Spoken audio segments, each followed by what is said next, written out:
Bendiciones, bendiciones y bienvenidos y bienvenidas a la Academia Revival. Nuestra academia es nuestro proyecto de comenzar un nuevo estilo de vida, creciendo en el Señor Jesucristo, aprendiendo las cosas que Él nos dice, las cosas que Él nos va enseñando y conociendo mejor las Escrituras. Acuérdese que lo que dice la Escritura en Proverbios, que el sabio escucha y aumentará su saber, aprende y aumentará su sabiduría. Así que, una vez más, bienvenidos a la Academia. ¿De qué se va a tratar la academia? Número uno, pues la academia va a funcionar como un centro de entrenamiento donde usted va a poder crecer, donde usted va a poder aprender un poco más de la Biblia, de la fe y la tradición cristiana. La academia consta de 3 niveles. Entonces el nivel uno es el nivel que estamos comenzando, un nivel bien básico, un nivel donde usted va a poder a empezar a un buen ritmo. Después vamos a ir aumentando un poquito la intensidad en el segundo nivel y el tercer nivel ya es a ponernos los cinturones de seguridad porque vamos a trabajar muy fuerte. El segundo nivel tiene muchísimo de liderazgo que no solamente funciona dentro de la iglesia, sino que también va a funcionar dentro de tu empresa y dentro de tu negocio o lo que quieras emprender. Recuerde que para poder pasar al siguiente nivel, usted tiene que aprobar el primer nivel con sus tareas, con sus asignaciones. Las calificaciones van a estar supervisadas por una persona que sabe de calificaciones, que estudió especialmente para trabajar en eso. Nuestros profesores también son personas que están muy bien capacitadas, que tienen mucha experiencia en el área bíblica, en el área de enseñanzas, en el área de la experiencia personal con su relación con Dios. Entonces, acuérdese algo bien importante que la asistencia también tiene calificación y es posible que usted no tenga quizás esos resultados que usted quisiera tener en cuanto a sus calificaciones, pero la asistencia le va a ayudar con su puntuación porque asistir especialmente a las clases presenciales y las clases por Zoom. Es decir, que vamos a tener clases híbridas. Va a ser un viernes presencial, después la siguiente semana viene un miércoles que ya no es presencial, sino que ya es por Zoom, por vía internet. Y después la siguiente semana va a ser un viernes presencial y así sucesivamente vamos a estar teniendo nuestras actividades. Bueno, sin más ni más, vamos a pedirle al Señor que nos dirija para nosotros comenzar nuestra clase. ¿Sí? Y nuestra clase pues tiene mucho que ver con el regalo de Dios. Padre, en el nombre de Jesús te pido por cada uno de los que me escuchan y los que me van a escuchar, Señor, a través de este video, Señor, y de que esta clase sea revelada por tu Espíritu Santo en sus corazones para llegar más allá, Señor, para crecer. Los que ya lo saben, Señor, que se afirme, que profundice tu verdad en la vida de ellos y los que lo están aprendiendo, Señor, que crezca, que nazca ese nuevo amor y ese entendimiento por tu verdad y por tu palabra. En Cristo Jesús. Amén y amén. Bueno, tenemos nosotros que saber que la salvación es un regalo. Deberíamos pensar nosotros, número uno, ¿de qué se trata la salvación? La salvación, si nosotros nos fuéramos a estudiar un poco el tema de lo que significa la salvación, es como una especie de rescate. Es como que la Biblia nos enseña que íbamos en una dirección perdida o alejados de Dios y Dios tomó la decisión de salvarnos de esa perdición. Básicamente es como un rescate, pudiéramos decirlo así. No estoy yéndome a la filología y al contexto de las palabras originalmente, pero la Biblia nos enseña que la salvación tenía que ver con un cambio de vida. Entonces, pero sobre todo que la salvación es un regalo que no es gratis. Es decir, cuando usted recibe un regalo físico, usted sabe que ese regalo alguien lo compró. Entonces, la salvación para el que cree es un regalo. El que cree y sea bautizado será salvo. Es decir, ese es el regalo del Señor para usted y para mí. No nos costó, a usted no le cuesta al principio, o básicamente no le cuesta absolutamente nada porque usted no lo hizo. Lo único que usted tiene que hacer para ser salvo es recibir la salvación, recibirla, aceptarla, creerla. Entonces, la salvación es un gran regalo que Dios compró para usted y usted la recibe, usted la acepta y eso marca la diferencia. Entonces, aceptar que la salvación es un regalo, que es un rescate que Dios hizo por nosotros. Hay gente que no quiere ser rescatada, hay gente que no quiere recibir el regalo, pues ya ahí no se puede hacer mucho más, pero Dios decidió darnos el favor de pagar un precio, de comprar, de hacer un trabajo para que nosotros fuésemos rescatados. Entonces, El objetivo de esta clase es, uno, entender la obra de Jesús. Usted tiene que saber que Jesús hizo algo por usted, que hizo algo por mí, que hizo algo por la humanidad, que en otros términos y otras clases de estudio mucha gente lo va a devaluar o lo va a minimizar, pero nosotros por fe y con nuestra teología creemos que Jesús es el Señor y que Él pagó el precio. ¿Qué pasó? ¿Qué más? ¿Qué otras cosas nosotros queremos alcanzar con esta clase? Número uno, que sepamos que somos limpios por la sangre de Jesucristo, que somos una nueva criatura, que somos una nueva creación en el Señor, que estamos reconciliados con Dios, que tenemos entrada a su presencia, que somos libres y sanos por lo que Jesucristo hizo y que nosotros, el deseo de Dios es que seamos prosperados. Entonces, una de las cosas que nosotros necesitamos entender que la salvación la compró Jesús para nosotros. Él pagó el precio. Mire cómo funciona. Dios, un juez justo, en su decisión de hacer las cosas correctamente como un Dios juez justo, iba a condenar al mundo, iba a condenar al pecado, lo iba a castigar por causa de estar de espaldas a Dios. Pero Dios determinó enviar a su Hijo en el lugar de nosotros. Y eso tiene que ver con la obra de Jesús. Jesús vino en nuestro lugar. Él pagó el precio, entonces Dios estaba irado con el ser humano. Esa es la teología que nos enseña esto, ¿no? La Biblia, entendiendo la Biblia de una perspectiva, nos enseña, Dios está irado con el ser humano por causa de su pecado, pero como Dios ama al ser humano, no quiere castigarlo y dice, voy a salvarlo, pero necesito que alguien pague el juicio, porque Dios es un juez justo y había un juicio delante de nosotros, estamos acusados de pecado y de faltas delante de Dios. Y en un juicio hay unos personajes que actúan. Está el juez, está el abogado acusador, está el abogado defensor y está el acusado. Entonces, cuando nosotros nos presentan delante de Dios, si usted un día se presenta delante de Dios y Dios le pregunta, ¿por qué te debo dejar entrar a mi presencia? Usted no tiene forma por qué decirle porque me porté bien no es suficiente, porque no hice cosas malas no es suficiente. Lo único que a Dios le satisface su justicia es la conducta que tuvo su Hijo Jesús. Y entonces Jesús sale como abogado defensor y dice, ¿sabes qué? Esta persona no la podemos volver a acusar porque ya la acusamos hace 2000 años en la cruz del Calvario porque Él creyó en mí y todos sus pecados fueron trasladados a mi persona, a mi cuerpo y tú lo castigaste. Por lo tanto, toda la acusación del abogado acusador queda anulada porque nuestro abogado defensor y nuestro rescatador o el que hizo nuestro rescate se llama Cristo Jesús. Entonces, ¿qué es la obra de Jesús? Pagó el precio por nosotros y llenó la justicia que no se podía llenar de forma humana, la llenó de forma sobrenatural y entonces Jesús es nuestra justicia. Jesús se presentó delante del Padre y entonces el juez dijo, ¿sabes qué? No encuentro culpa en esta persona. ¿Por qué? Porque ya esta persona fue condenada en el cuerpo de Jesús. Es decir, que Jesús nos sustituyó a nosotros en el castigo y por lo tanto Dios no nos castiga a nosotros porque nos ve a través de Cristo Jesús. Somos limpios por la sangre de Cristo. ¿Qué es lo que sucede? Que la sangre de Cristo la sangre de Cristo se derramó para nosotros ser limpios de pecado.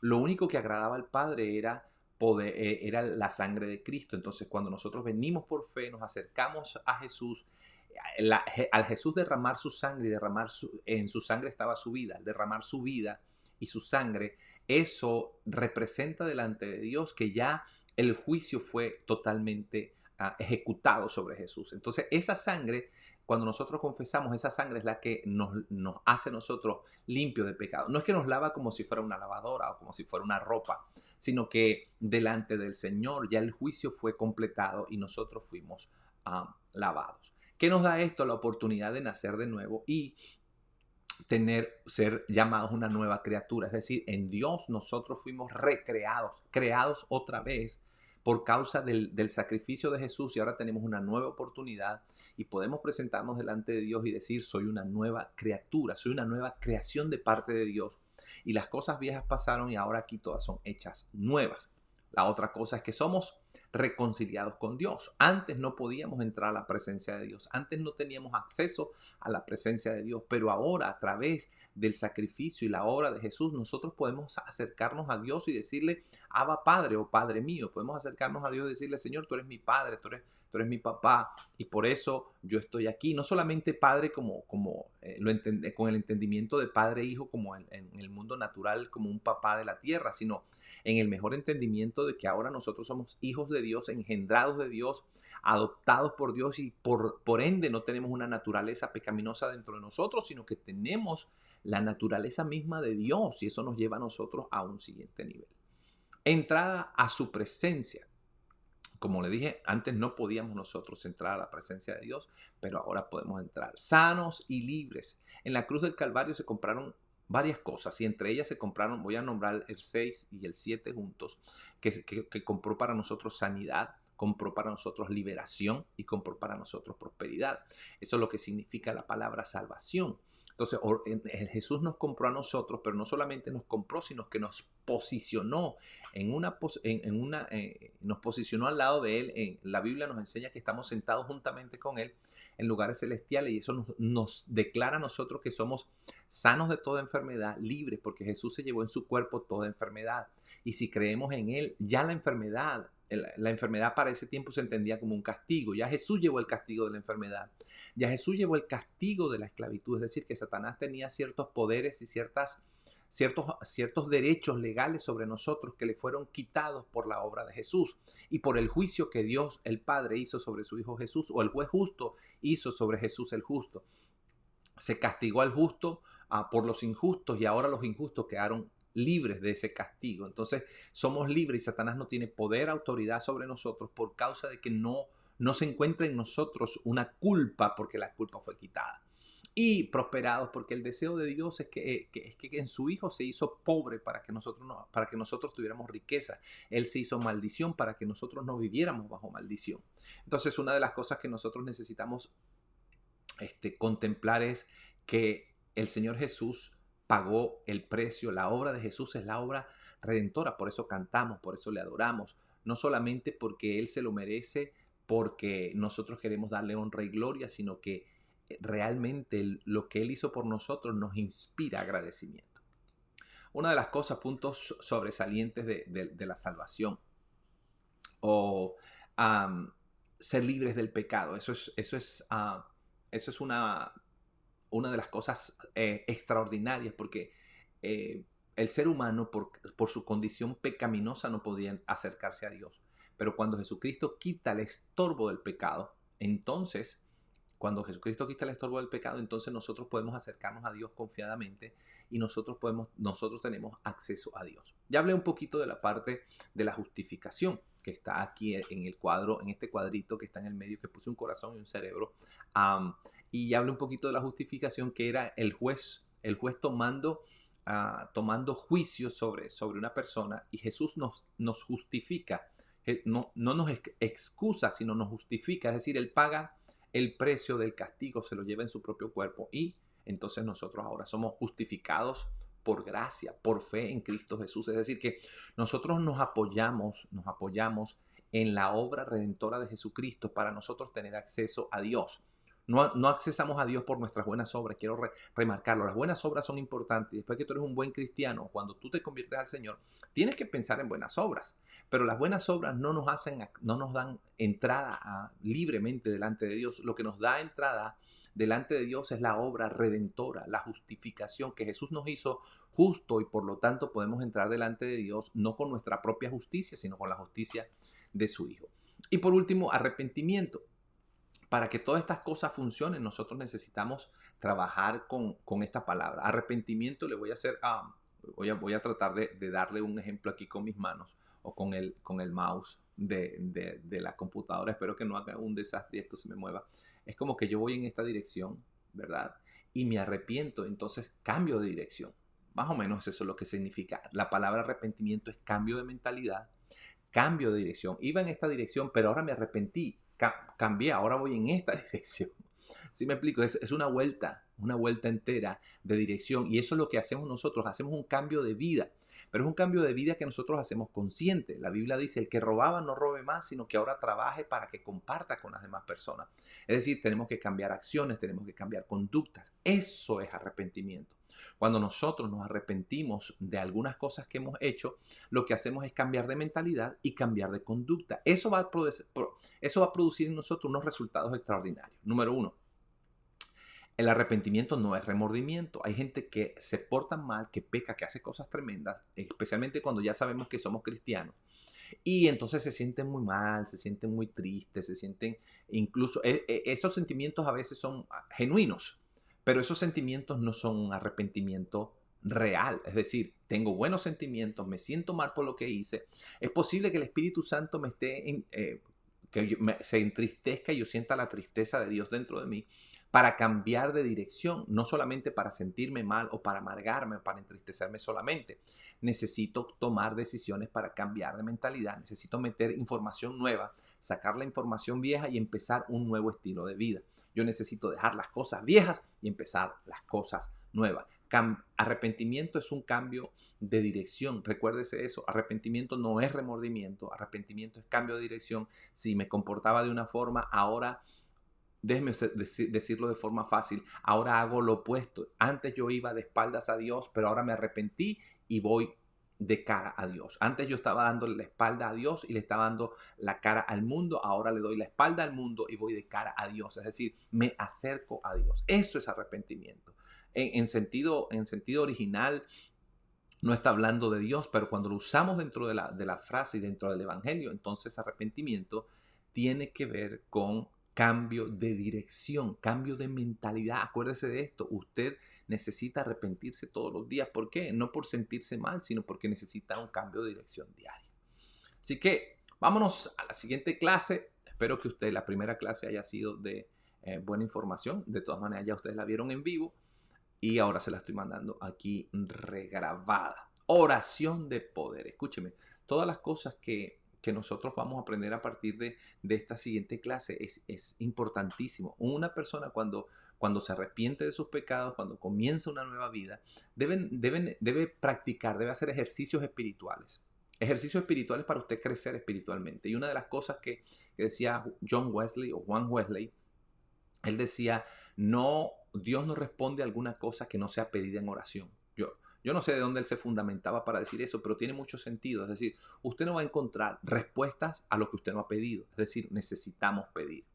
Entonces mire lo que dice este pasaje en Mateo 21 al 22. Dice, les aseguro que si tienen fe y no dudan, podrán decirle a este monte, quítate de ahí y tírate al mar, y así se hará. Si ustedes creen, recibirán todo lo que pidan en oración. Es decir, todo lo que pidas en oración creyendo, lo voy a hacer una versión más fácil. Todo lo que pidas en oración creyendo, cree que ya lo tienes y te va a venir. Cree que ya lo recibiste y te va a venir. ¿Qué está hablando de esto? Bueno, me supongo yo de que esto no es literal, porque si no las montañas anduvieran moviéndose de aquí para allá o de allá para acá. Pero esto nos está diciendo que nos está usando un ejemplo de acerca del poder. Que si nosotros oramos, el poder se manifiesta. Yo quiero que usted allí donde usted está, que usted sepa que todo lo que usted pide en oración creyendo va a hacer que el poder de Dios se mueva y se manifieste el poder de Dios. ¿Qué tenemos objetivos en esta clase? Mire, los objetivos en esta clase son bien sencillitos. Conocer la oración, ¿sí? Propósito de la oración. Necesidades de orar. Es decir, ¿por qué necesitamos orar? O necesidad de orar. ¿Cuánto tiempo se debe orar? Eso es importante porque hay gente que, uno, no sabe orar y dos, no sabe cuánto tiempo puede orar. Identificar la voz de Dios, esto es sumamente importante. Y bueno, en este caso no vamos a poder hacer la número 6, que son preguntas y respuestas. Así que voy a estar tratando de ir y venir en los objetivos para que usted lo vea. Número 1, ¿qué es la oración? Pues la oración es comunicarse con Dios, es hablar con Dios, es un diálogo donde yo hablo y Dios me responde, o yo espero que Dios me responda, o yo aspiro que Dios me responda. Entonces, ¿qué es la oración? La oración es conversar con Dios. Usted puede conversar con los ojos abiertos, con los ojos cerrados, usted puede conversar con Dios de rodillas, usted puede conversar con Dios caminando, usted puede conversar con Dios en el carro, usted puede conversar con Dios en la oficina, usted puede conversar con Dios de diferentes formas. Se puede conversar con el Señor si usted lo dispone. Entonces, la Biblia nos enseña y dice, orad sin cesar. Quiere decir que mantén una mente de oración, mantén una mente de conversación con Dios. Pasa tiempo tomando en cuenta a Dios y hablando con Dios, ¿sí? Entonces, ¿por qué oramos? Mire lo que dice Juan. Voy a desaparecerme de aquí un ratito. Mire lo que dice, voy a volverme a poner aquí, mire, discúlpeme. Mire lo que dice Juan aquí en primera de Juan 5:14. Y esta es la confianza que tenemos en Él, que si pedimos alguna cosa conforme a su voluntad, Él nos oye. Entonces, una de las cosas que nosotros tenemos que saber es que Dios nos oye.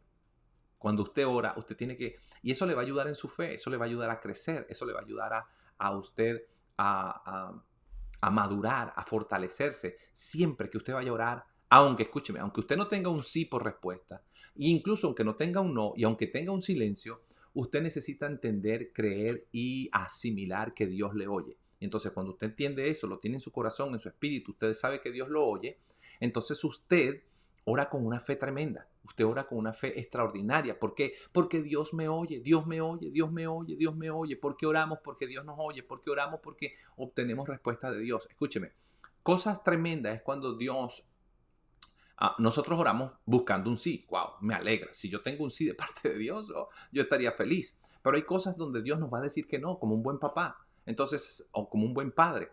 Entonces nosotros necesitamos saber que un sí de Dios es muy bueno y muy alegre. Y un no de Dios, nosotros deberíamos asimilarlo y decir, un no de Dios también es muy bueno y muy alegre. Es decir, yo necesito saber que hay no de Dios, y un no de Dios es para salvarme la vida. Yo conté un testimonio en vivo, no lo voy a contar ahorita por causa del tiempo, pero déjeme decirle de esta forma, cuando Dios dice no, te habló. Y si te habló, es bueno. Y si Dios dijo no, Dios sabe que ese no es para bendecirte. Los sí de Dios y los no de Dios son para bendecirnos. Aleluya. Necesidad de orar. Lucas 18, 1 al 8. Jesús le contó a sus discípulos una parábola para mostrarles que deben orar siempre sin desmayarse. El punto aquí es la insistencia, la persistencia, la constancia en la oración, el mantenerse orando. El Señor Jesucristo, escúcheme, Jesucristo le dijo a sus discípulos, manténganse orando, mantengan tiempo orando, tomen tiempo para orar. ¿Por qué? Porque si usted toma tiempo para orar y por si usted insiste, es posible que ya Dios, escúcheme, Dios te oyó desde antes que tú oraras. Dios te oyó desde antes que subiera la oración a tu mente, a tu corazón. Ya Dios sabía que lo que tú ibas a pedir, pero Dios quiere que tú crezcas, que tú madures, que tú te acerques a Él, que tu fe se fortalezca. Y entonces, insistiendo, eso te va a ayudar a tu fe. Es muy posible que usted, escúcheme esto, es importantísimo, que usted haga una oración inicial. Padre, necesito tal y cual cosa. Y usted sabe que ya Dios lo oyó, pero ahora usted va a permanecer en agradecimiento. Señor, gracias porque me lo diste, gracias porque me lo diste, gracias porque me lo diste. Entonces usted se mantiene firme en la oración, pero agradeciendo que ya lo tiene, no diciendo, dámelo otra vez, dámelo otra vez, dámelo otra vez. No es repetir lo mismo, dámelo, sino que me acerco, oro a Dios. Escuche, esto es importante. Oro a Dios, creo que Él me lo ha dado. Cuando usted recibe ese feeling, ese feedback de parte de Dios de que le respondió, que le escuchó, entonces usted entra en un periodo de dar gracias. Esto lo vamos a ver más adelante y la pastora tiene una clase muy interesante con relación a esto, así que no se pierda el día miércoles, ¿ok? ¿Cuánto tiempo? Esto es bien, bien interesante porque muchas veces no sabemos cuánto tiempo nosotros necesitamos orar. Y nosotros necesitamos orar. Mire lo que dice Lucas 6:12. Dice, en esos días, él se fue al monte a orar y pasó toda la noche en oración a Dios. Escúcheme, está hablando de Jesús. Usted puede repasar después estos pasajes bíblicos, estos textos bíblicos y estos relatos. Jesús pasaba toda la noche orando. Mire, escúcheme una cosa. Jesús, hijo de Dios. Jesús entrenado como un sacerdote. Jesús entrenado como un fariseo tremendo. No un fariseo de los hipócritas, sino un fariseo, un estudioso de las escrituras. Jesús era un hombre, Jesús lo llamaban rabí. Jesús, para llegar al grado de llamarlo rabí y maestro, tuvo que haber pasado intensas horas de estudio y de preparación pero Jesús sabía un secreto del poder, que no solamente era estar educado y preparado. El secreto del poder de Jesús era que pasaba tiempo con Dios. Y mire, Jesús de Nazaret pasaba toda la noche orando. El relato bíblico nos enseña que Jesús de Nazaret pasaba, no solamente en este pasaje, sino en muchos otros pasajes nos cuenta que Jesús pasó muchas noches orando, que pasaba las noches orando. Y no solamente cuando fue a elegir a sus discípulos, cuando iba a tomar decisiones importantes, pasaba la noche orando. Entonces, imagínense nosotros, que nosotros vamos a tomar decisiones. A Jesús le tomó toda una noche para elegir sus 12 discípulos. Imagínense usted cuánto tenemos nosotros que orar para tomar decisiones que son importantes. Yo siempre le digo a los jóvenes, a las demás personas, decisiones importantes como con quién me casaré. Esa decisión es importantísima. Yo creo que después de tu salvación, la más importante de tu vida. Decisiones como qué carros compro, qué casas compro, qué deudas me meto. Decisiones que si Dios te dirigiera pudiera ser muy efectivo, y decisiones que si Dios no te dirigiera pudieran darte un dolorcito de cabeza. Vamos a desaparecernos de aquí y aparecemos aquí. Su voz clama a mí y yo te responderé y te daré a conocer cosas grandes y ocultas que tú no conoces, dice otra versión. Dice, clama a mí, yo te responderé y te mostraré cosas grandes y ocultas que tú no conoces. ¿Cómo responde Dios? Escúcheme, hay 1000 maneras en que Dios responde, y no por el número 1000, sino por la diferentes formas en que Dios puede respondernos. Es decir, no son 1000. Dice, no, el pastor dijo 1000, ya yo llegué a 1001 y no hay forma. No, no. Dios responde de muchísimas maneras. Dios nos responde por sueño, Dios nos responde por voz audible. Son cosas tremendas, sobrenaturales. Dios nos responde, dice, nos muestra cosas. Dios nos puede mostrar el camino, Dios nos puede poner un sentimiento, Dios nos puede poner un pensamiento. Dios puede usar a un anciano, Dios puede usar al pastor, Dios puede usar a una persona, Dios puede usar a otra persona, Dios puede usar circunstancias. Entonces yo necesito mantenerme con la expectativa de que Dios, de que el Señor me puede usar, y que el Señor puede usar a alguien más, y que el Señor puede hablarme, y que el Señor puede decirme las cosas. ¿Por qué? ¿Por qué causa? Porque Dios puede hablarnos, porque nosotros tenemos que orar y tener la expectativa de que Dios nos responde. Así que, ¿cómo es la voz de Dios? Es muy difícil determinar cómo es la voz de Dios. A veces la voz de Dios se parece a la voz del pastor, a veces se parece a la voz de la mamá, o Dios usa al pastor, o Dios usa a la mamá, o Dios usa a alguien más. Y eso es lo que nosotros necesitamos, estar atentos, tener sensibilidad para poder nosotros saber la voz de Dios. ¿Cuánto tiempo? Me gustaría reafirmar esto de cuánto tiempo necesitamos orar, y cuánto tiempo y la forma. Usted puede orar, ya lo dije, de rodillas, de pie, caminando, acostado, manejando. Acostado usualmente se queda dormido, pero es muy recomendable orar como sea, con tal que ore. Hay formas de oración que son más cómodas, hay formas de oración que son menos cómodas, hay formas de oración. Esto, el Señor le va a dirigir cómo usted hacerlo. A mí a veces me gusta orar mucho de rodillas. Para mí es cómodo orar de rodillas. Pareciera que no, pero orar de rodillas es más cómodo que en las otras formas de orar. Ese es mi gusto, eso no es una forma. Y la otra cosa es que es importantísimo que usted pueda pasar tiempo allí. Mire, a veces no es tanto lo que usted dice. Dios te escucha en silencio. Cuando tú no has hablado, Dios está escuchando. Hay oraciones que no tienen ni una sola palabra y tienen respuesta, como le pasó a Ana. Ana intercedía, oraba en su corazón y obtuvo la respuesta. Obviamente también lo hizo físicamente y pronunció y articuló palabras y lloró. Pero la oración que Dios responde es la oración del corazón, y entonces usted necesita saber cómo Dios responde. Así que vamos a la siguiente gráfica. Sí, comunión. Vamos a ponernos por aquí para que usted pueda leerlo. Aquí yo estoy a la puerta y llamo. Si alguno oye mi voz y abre la puerta, entraré a él, cenaré con él y él conmigo. El Señor nos está dando una invitación, que es la comunión. Es unión, es unidos con el Señor. Si tú abres la puerta, Él pasa tiempo contigo y tú pasas tiempo con Él. Es una invitación. De la forma ruda, o de la forma, no me gusta decir religiosa, pero pues posiblemente tengamos que entender que se necesita hacer una rutina, que la oración tiene que ser una rutina, un estilo de vida. Y a veces esa rutina se hace difícil, se hace religiosamente. Esa sería la frase más acertada. Pero a lo que voy es, aquí el Señor no nos está diciendo, mira, yo quiero que tú seas un religioso y que si tú no oras te sientes mal. No, no. Es una invitación. Hay otro pasaje donde dice, cerrada la puerta, ora a tu Padre que te ve en lo secreto, y tu Padre que te ve en lo secreto va a recompensarte. Pues en público, donde sea, te va a recompensar. Pero el Señor te va a recompensar de pasar tiempo con Él. Es una invitación. Comunión es unirte en un acuerdo con Jesús, unirte en un acuerdo con el Espíritu Santo, con el Padre, y estar ahí a solas con Él y ser tú y destapar tu corazón delante de Dios y que no haya más personas. Incluso lo puedes hacer con más personas, pero no quiero entrar en profundidad, pero en sí, la forma sencilla, entras a un lugar, a una habitación, a un cuarto, en el baño, a la hora de bañarte, no sé, y tomas un tiempo especial para hablar con tu Señor, para abrir tu corazón con Dios y compartir con el Señor, con pasar un tiempo con Él. Eso es oración, pasar un tiempo especial con el Señor.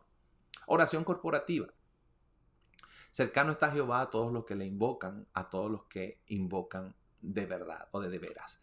No solamente este pasaje dice, mira cuán bueno y cuán delicioso es habitar los hermanos juntos en armonía, porque ahí envía Jehová bendición y vida eterna. Entonces, una de las cosas que nosotros necesitamos a entender que si nos ponemos dos o tres de acuerdo sobre una cosa, Él nos oye. Y mire, ¿sabe qué es tremendo? Y que Él está ahí presente. Entonces, la oración de acuerdo es una oración energética, una oración de energía.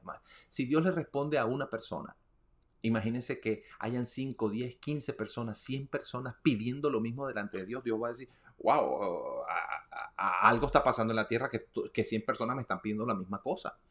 Y especialmente, escúcheme, y especialmente si esa cosa está en la voluntad de Dios. Es decir, si 100 personas, si una persona, 3 personas se ponen de acuerdo a orar la voluntad de Dios, este es el secreto supremo. Es más, si no le queda más nada de esta enseñanza, quédese con esto. Si usted ora conforme a su voluntad, si usted ora conforme a su voluntad, es decir, si usted ora conforme a sus deseos, a sus pensamientos, a lo que Dios desea hacer, entonces usted está dando la oración clave, la oración completa, la oración correcta, la oración que va a tener resultado y la oración de poder. Entonces, pero imagínense que una persona lo hace, pero imagínense 10 personas haciéndolo, 10 personas pidiéndolo. Entonces, la oración corporativa tiene muchísima información que regalarnos. Así que, bueno, yo creo que estoy a punto de terminar con esta clase. Me falta algo muy importante, pero ya mencioné un poquito acerca de esto, aunque el tiempo ha avanzado, pero no quiero dejar de pasarle a la oración, Jesús y la oración. Y ya les hablé que Jesús pasaba toda la noche. Aconteció que cuando todo el pueblo era bautizado, Jesús también fue bautizado y mientras él oraba, el cielo se abrió. ¡Wow! Mientras él oraba, el cielo se abrió. Escúcheme, posiblemente esto no es tan literal como suena, pero posiblemente sí. Y wow, esto es tremendo. Mientras él oraba, el cielo se abrió. Eso es lo que usted tiene. Yo quiero que usted se quede con esto en su corazón, en su espíritu. Mientras Jesús oraba, el cielo se abrió. Mientras usted ore, los cielos se abren. ¿Y qué es lo que quiere decir esto? Que favor viene de parte de Dios, que la presencia de Dios viene. Y si la presencia de Dios viene, todo lo que no es de Dios se va. Enfermedad, tristeza, dolor, demonios, angustia, escasez, todo se va. Con la presencia, todo cambia. Mientras él oraba, el cielo se abrió. Yo quiero que usted le quede esto grabado. Jesús oró y los cielos se abrieron. Y por eso Jesús pudo hacer tantas cosas extraordinarias como pudo hacer. Recuerde que Jesús nunca utilizó su habilidad de Dios cuando estuvo en la tierra, sino cuando resucitó. Yo creo que ni cuando resucitó, porque a él se le otorgó ciertos poderes. Pero vamos, no quiero entrar en ese tema. Lo que quiero es que usted sepa que Jesús fue completamente un ser humano ungido por el Espíritu Santo. Si usted lo ve desde esa perspectiva, hay muchas perspectivas para ver a Jesús, pero si usted ve a Jesús de Nazaret, el ser humano lleno del Espíritu Santo, el profeta Jesucristo, lleno del Espíritu Santo y todo lo que logró por ser lleno del Espíritu Santo, usted tiene que aprender de Jesús y saber que usted puede hacer cosas extraordinarias como Él las hizo. Y una de las cosas extraordinarias dice que mientras él oraba, el cielo se abrió. ¡Wow! Que el cielo se abra a favor de nosotros, que el cielo se abra en favor suyo. Miren lo que dice Mateo 14:23. Después de despedir a la multitud, subió al monte a solas para orar. Y al anochecer estaba allí solo. Mire, y después de pasar toda la noche orando, o de pasar un rato orando, este es otro pasaje, mandó a sus discípulos que se montaran en la barca, que fueran delante de él, y Jesús empezó a caminar sobre el agua. Es decir, que los evangelios nos enseñan que el secreto o la habilidad que Jesús recibía de parte del Eterno y del Espíritu Santo sobre su vida estaba fundamentado en la oración. Así que mire este dibujito que tengo aquí, que como me gusta. Espero que lo contemple bien. Este que dice aquí, parece un ser iluminado. Y este otro dibujo aquí que me inspiré, por eso los puse. Así que si definitivamente usted desea que el Señor le use, que el Señor haga cosas extraordinarias, tómese tiempo, pase tiempo orando y aprenda a orar. La siguiente clase la va a estar dando la pastora Angeli y va a ser una clase bien interesante. También le va a dar herramientas de cómo usted orar y de cómo usted avanzar un poco más en este aspecto. Muchas gracias, muchas bendiciones. Deseo que el favor y la gracia del Señor esté con ustedes. Déjame ponerme aquí un poquito más arribita. Les bendigo, estudie la clase, escúchela, haga sus tareas, entréguela para este viernes o para el día que le toca y que el Señor me les continúe bendiciendo. Muchas bendiciones, muchas bendiciones. Échele ganas, no se desmaye, esfuércese, sea valiente y vamos a alcanzar el plan de Dios para nosotros. Amén.